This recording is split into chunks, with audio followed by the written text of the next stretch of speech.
오늘은 밥 안 먹어도 배부른 기쁨을 아는가, 밥 안 먹어도 배부른 기쁨을 아는가라는 제목으로 하나님 말씀 증거하도록 하겠습니다.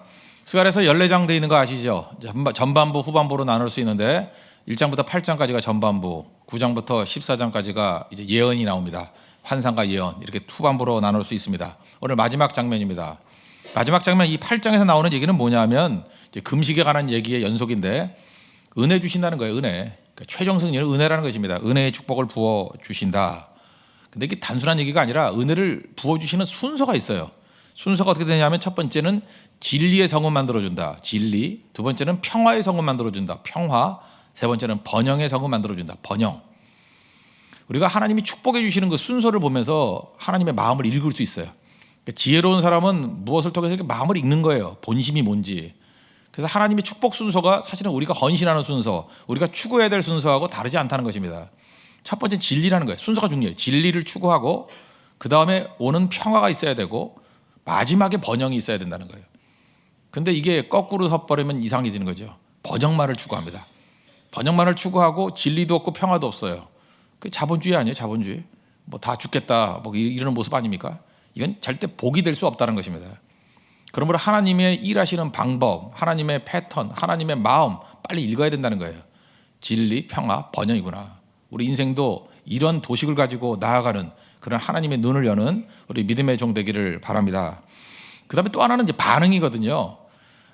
우리 10명의 그 나병 환자 고친 거 아시죠? 10명 은혜로 고친 거예요. 뭐 잘해서 고친 게 아니라 오니까 은혜로 다 고쳐줬어요. 그런데 9명은 집에 돌아가 버렸는데 한 사람만 돌아와서 사례하고 감사했죠. 그럴 때 그 9은 어디 있느냐? 그러면서 그 이후에 영적인 축복까지 더 부어주지 않았습니까?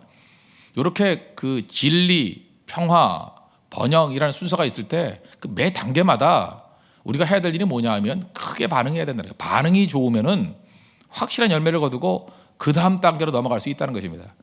그러니까 우리 이거예요. 하나님의 은혜의 순서를 빨리 캐치해야 되고, 이렇게 살아야 된다는 지도를 하나 얻고, 순간순간마다 반응이 좋아야 돼요. 반응이 좋으면 더 풍성해진다는 것입니다. 여러분 되게 보면은 그런 얘기잖아요. 웃기는 여자보다 웃어주는 여자가 더 좋다. 뭐 이게 무슨 뜻인지 아세요? 반응 좋은 사람한테 머무른다는 거예요. 반응 좋으면 이제 더 준다는 거예요. 예를 들어서 여러분이 뭐 한 5천 원 주려고 그러다가 반응이 너무 좋으면요, 그냥 5만 원짜리로 바뀌어요. 그러는 거라고요. 이게 그러니까 반응이 중요하다. 오늘 8장에서는 이 두 가지입니다. 순서와 반응.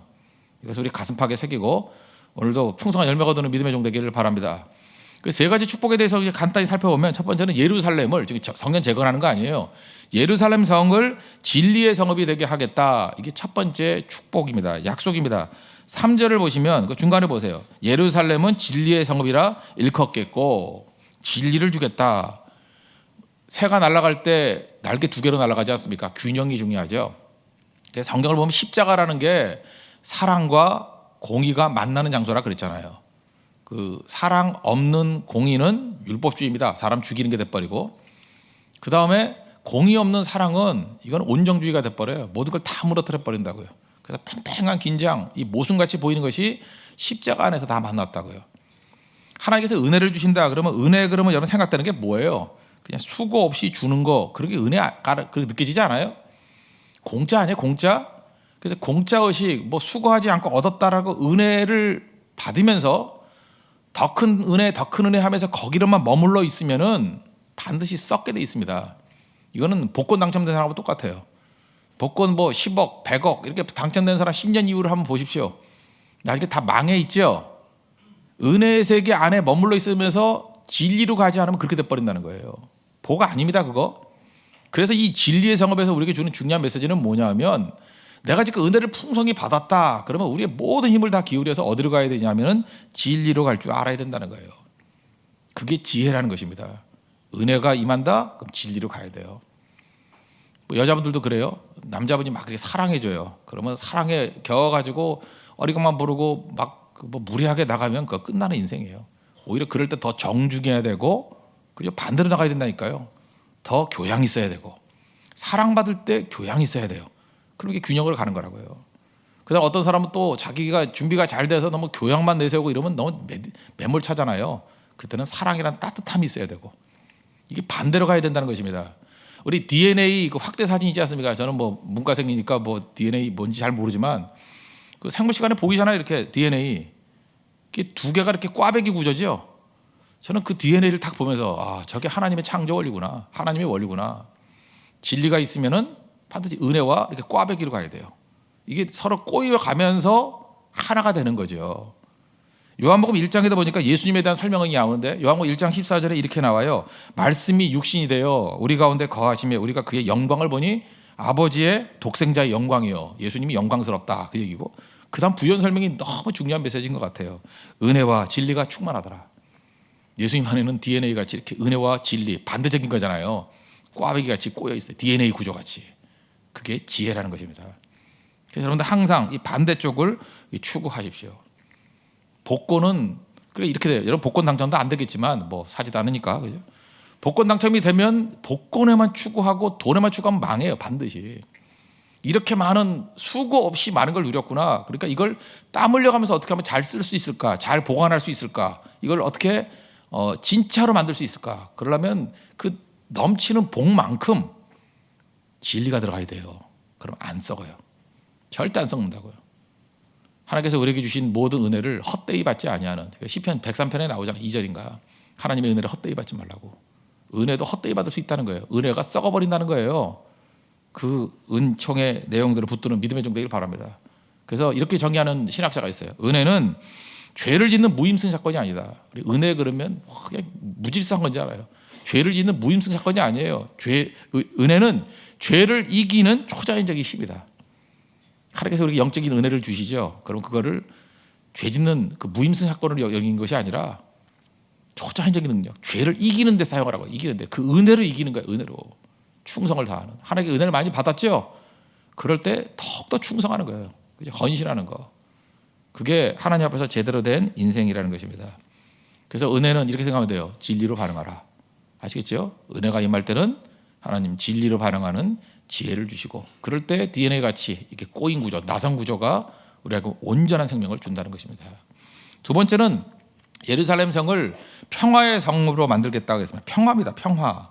4절 5절을 보면은 예루살렘 길거리에서 늙은 남자와 늙은 여자들이 다시 앉을 것이고 뭐 손에 지팡이 잡을 것이다. 그러니까 늙은이들이 지천에 깔려 있을 것이다.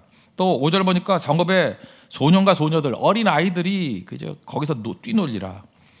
가장 평화로운 모습을 보여주는 거예요. 노인이 거닐고 있고 어린 아이가 뛰놀고 있어요. 그게 평화롭다는 거예요.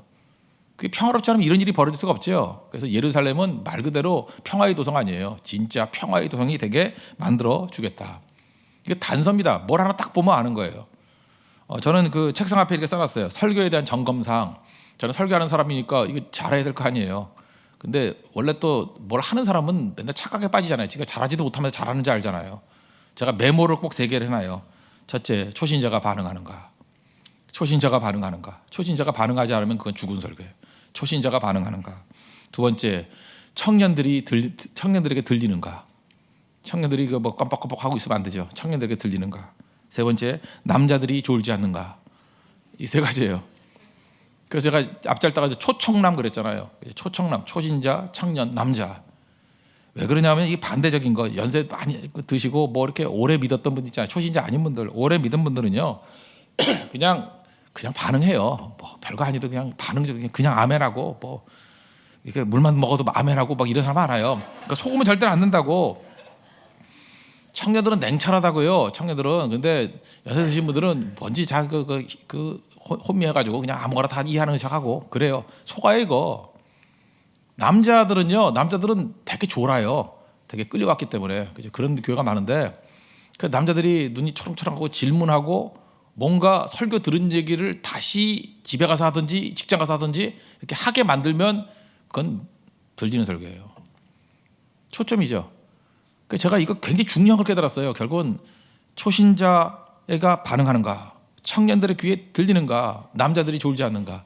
이 3가지를 점검하면 이 흐트러졌던 것들이 다시 초점을 잡더라고요. 마찬가지로 하나님께서 보시는 평안이 뭐냐, 평화가 뭐냐, 노인들이 다니는 모습을 보라는 거예요. 저 평화로운 거다. 어린아이들 뛰노는 걸 봐라. 평화의 도시다. 평화를 누리게 되라는 것입니다. 원래 이 7장 8장이 금식에 관한 질문에서부터 나온 말씀이죠. 연속된 말씀이에요. 금식이 뭐냐 그랬더니 이제 19절 한번 보세요. 19절 보시면 그 이스라엘이 지들끼리 만든 금식이 많은 것 같아요. 5월 금식, 7월 금식만 있는 게 아니라 여기 보니까 4월 금식도 있고요, 5월 금식도 있고, 7월 금식도 있고, 이거 맨날 굶기만 하네. 그죠? 11월 금식도 있고. 근데 이런 게 중요한 게 아니고 지들이 만든 거예요. 유다 족속에게 기쁨과 즐거움과 희락의 절기들이 되리니 이렇게 얘기하잖아요. 금식은 하는데 금식 뭐 나는 관심도 없다 그 얘기죠. 니네들이 만든 거니까. 근데 금식이 원래 괴로운 거 아니에요. 근데 그 금식을 내가 기쁨의 금식으로 만들어 주겠다. 기쁨의 금식으로. 이게 어떻게 이게 기쁨의 금식이 될 수 있어요? 이럴 수 있죠. 결혼식 하잖아요. 결혼식 하고 나면 끝나고 난 다음에 피로연이 있죠. 뭐 밥 먹잖아요. 밥 먹으면은 사실 뭐 우리 결혼식 가는 사람들이 제일 중요하게 여기는 게 뭐 점심 뭐 주나 그게 중요한 거지. 뭐 그 신부 드레스 뭐 입었나 관심도 없어요. 신부들이 맨날 고민하더라고. 뭐 기도해달라고 뭘 입어야 될까요? 뭐 그런데 그냥 아무거나 입어. 아무도 신경 안 써요. 여러분 결혼식 가서 신부 드레스 기억나는 분 계세요? 검은색을 입고 나와봐요. 그럼 기억할 거예요. 근데 흰색이면 아무도 기억 못해. 그냥 자기들끼리 리그예요. 자기와 친구 몇 명 사이에 뭐 예쁘다 안 예쁘다 뭐 그런 리그지. 다른 사람은 아무 관심이 없어요. 그거 20만 원짜리 입어도 신경도 안 쓰고요. 500만 원짜리 입어도 신경도 안 써요. 그거 누가 그만합시다. 그 정도로. 예. 그게 별게 아니라고요, 사실은. 그죠? 그런데 이제 끝나고 난 다음에 사실 기억나는 거 뭐 먹었는지 밥 먹었던 거. 지금도 우리 목사님들하고 얘기 나다 보면 누구 결혼식 그러면 그때 뭐 줬던지 이렇게 그거밖에 기억이 안 나요. 먹었던 기억. 죄송합니다. 속물이라서. 그럼 어떻게 그 기억이 그거밖에 안 나는 거.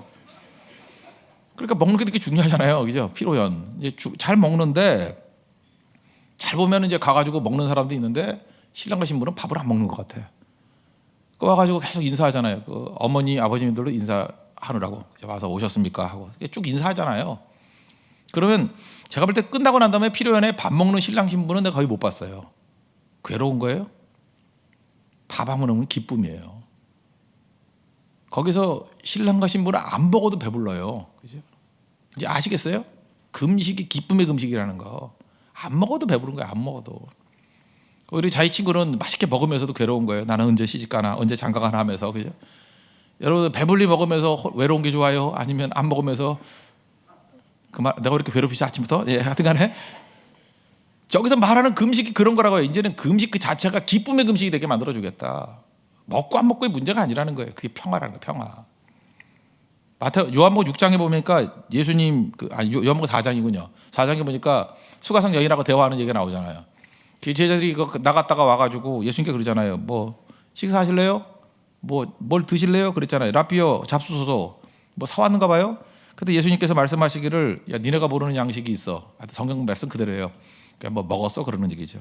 근데 제자들이 그럼 뭐 다르게 좀 해석해야 될 것 같은데 어디 숨겨놓은 게 있었는가 봐. 뭐 이렇게 얘기했다고요. 그죠? 잡수였다가 하는 거 보니까 뭐 누가 줬는가 봐. 서로 말하되 누가 갖다 드렸나? 뭐 숨겨 갖고 왔나? 뭐 이랬다고요. 그때 수근수근 하는 것을 보시고 예수님이 뭐라고 말씀하시냐면 나의 양식은 나를 보내신 이의 뜻을 행하는 것이다. 이게 무슨 뜻이에요? 지금 수가성 여인과 대화를 나누고 그 한 여인을 구원시킨 내용을 보면서 이건 한국말로 번역하면 이거예요. 밥 안 먹어도 배부르다. 이놈들아 니네는 먹는 거에 그렇게 신경 쓰냐. 한 끼 안 먹다가 죽니? 나는 지금 이 한 여인, 그저 이 남편이 5명이나 있었던 여인, 이 여인과 대화를 나눠가지고 한 여인이 이렇게 기쁨으로 회복되는 모습을 보니까 배가 안 고파. 밥 안 먹어도 배불러. 그게 샬롬이에요. 그게 평화라고. 하나님께서 여러분에게 밥 안 먹어도 주는 기쁨이 임하기를 원합니다. 예, 밥 안 먹어도 좋다. 그렇게 주신다는 게 그 은혜, 진리, 그 다음에 그런 기쁨이에요. 평화, 샬롬이 임하게 된다. 그게 하나님께서 우리에게 주시는 축복입니다. 은혜의 축복. 그리고 세 번째, 그러니까 여러분들 두 번째에서 중요한 건 뭐냐면 밥 안 먹어도 기쁠 수 있는 그런 일을 하시라고요. 그런 길로 가야 돼. 그런 길로. 밥 안 먹어도 기쁘다. 밥만이 기쁨이 되는 인생만큼 불쌍한 게 없어요. 밥 안 먹어도 기쁘다. 그게 헌신입니다. 성교 가면 그거 많이 느껴요. 밥 안 먹어도 기뻐요. 영혼이 살아나는 거. 고생해도 기뻐요. 잠자리가 불편해도 기뻐요. 그래서 다 성교에 다 미쳐 있는 거예요. 사람들이. 왜 그런지 알아요? 배불러서. 먹어도 배부른 게 아니에요. 그 기쁨이 있다고요. 주님 그 기쁨을 알게 해 주십시오. 그게 샬롬이에요. 그리고 마지막 단계 세 단계에서 세 번째에서는 이제 번영을 주신다는 거는 번영. 12절을 보시면 평강의 씨앗을 얻을 것이라 포도나무가 열매를 맺으며 땅이 산물을 내며 하늘은 이슬을 내리니 내가 이날은 백성으로 이 모든 것을 누리게 하리라. 뭐 씨가 열매 거둔다. 뭐 번영이죠. 이렇게 다 누리게 된다. 그리고 이제 뒷부분에 20절부터 23절까지 쭉 얘기 나오는데 사람들이 그 이스라엘 백성들이 가면 21절에 나도 가겠노라 막 따라온다는 거예요. 따라온다. 특별히 이게 이제 메시아 예언이라고 얘기를 하는데 마지막 23절 보십시오. 그 다른 이방 백성 10명이 유다 사람 하나의 옷자락을 잡을 것이라. 잡고 말하기를 하나님이 너희와 함께 하심을 들었나니 우리가 너희와 함께 가려 하노라. 요약만 하면 주석 같은 데 보면 이 한 분이 유다 사람 한 명을 붙잡고 할 때 이 유다 사람 한 명이 예수님이라는 거예요. 많은 이방 사람들이 예수님 붙들고 나도 같이 가겠다 하는 그런 구원의 역사가 나타난다는 거예요. 한동안 투자 잘 될 때 어떤 사람이 뭐 투자를 하면 수익률이 100%씩 나요. 예를 들어서 뭐 1억 투자하면 또 1억이 남고 뭐 10억 투자하면 10억이 남고 이런 투자의 귀재가 있다고 합시다. 근데 그게 우리 교회 교인이에요. 그럼 여러분 마음 가운데 이런 마음이 있지 않아요? 저 혹시 그 투자할 때 나도 좀 끼워주면 안 돼요? 그런 느낌 안 들어요? 우리는 뭐 할 줄도 모르잖아. 그러니까 내가 100만 원 줄 테니까 좀 해줄래요? 그랬더니 100만 원 투자했더니 100만 원이 남았어. 그럼 신난 거죠. 나는 능력도 안 되는데 그냥 그 사람이 하는 거에 이렇게 슬쩍슬쩍 편승해주면 되는 곳이나 되는 나라는요 이런 사람들이 막 몰려든다는 거예요. 나도 좀 끼워줘요. 나 아무것도 모르거든요. 그 축복의 자리에 나도 끼워줘요. 같이 가기를 원해요. 그게 번영이라는 거예요. 무슨 얘기입니까? 번영이 자기만을 위한 게 아니죠. 축복의 통로가 된다는 것입니다. 다른 사람을 살리는 일이 벌어진다는 거예요. 이게 하나님의 은혜입니다. 이것이 있을 때마다 우리가 반응이 중요한 거죠. 아까도 얘기했죠. 순서가 중요하다. 하나님께서 이 역전된 순서를 원하지 않습니다. 언제나 진리, 다음이 평화, 그 다음이 번영이 와야 돼요. 이 순서가 바뀌어버리면 이거 재앙입니다. 그죠? 이게 번영부터 오고 그러면 진리, 평화 없으면 이거 아무것도 아니라는 거예요. 이 순서가 하나님의 마음을 읽는 방법입니다. 지혜를 얻으십시오. 그리고 그 순간순간마다 반응이 중요하다고 그랬죠. 반응이. 진리에 대한 반응은 뭐예요? DNA 구조같이 반대로 생각을 하는 거예요. 그죠? 은혜 받으면 진리로 반응하는 것을 계속해서 균형 잡는 것을 초점 맞춰라.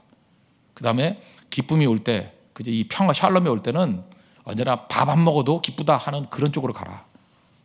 그리고 마지막 번영은 나만이 사는 것이 아니라 다른 사람까지 살리는 축복의 통로가 되는 것이다. 순서와 반응에서 하나님 앞에서 정말로 멋지게 서 있는, 그래서 30배, 60배, 100배의 열매를 거두는 하나님의 거룩한 종 되기를 축원합니다. 예, 모두 잘해서 일어나겠습니다. 당신은 하나님의 언약 안에 있는 축복의 통로, 우리 찬양하겠습니다. 다 같이 공동체 기도 드리도록 하겠습니다. 기도하겠습니다. 변화되어서 은혜 받는 것이 아니라 은혜 받아서 변화됩니다. 은혜의 축복은 그 자체로도 복이지만 메시지가 숨겨져 있습니다. 하나님의 방식과 뜻이 숨겨져 있습니다. 진리, 평화, 번영의 순서로 복 주십니다. 우리도 이 순서로 헌신케 하소서. 은혜 받을 때 항상 진리를 세우는 일에 집중케 하소서. DNA 나성구조와 같이 은혜는 진리와 함께 꼬여서 하나가 됩니다. 하나님 주시는 평화는 밥 안 먹어도 기쁜 평화입니다. 두려움이 아닌 평강과 기쁨의 길로 이끄소서. 모든 번영의 뿌리에는 은혜가 있습니다. 번영의 은혜로 다른 사람들을 세우는 축복의 통로가 되게 하소서. 예수님의 이름으로 기도합니다. 아멘. 당신 하나님의 언약 안에 있는 축복의 통로 찬양하겠습니다.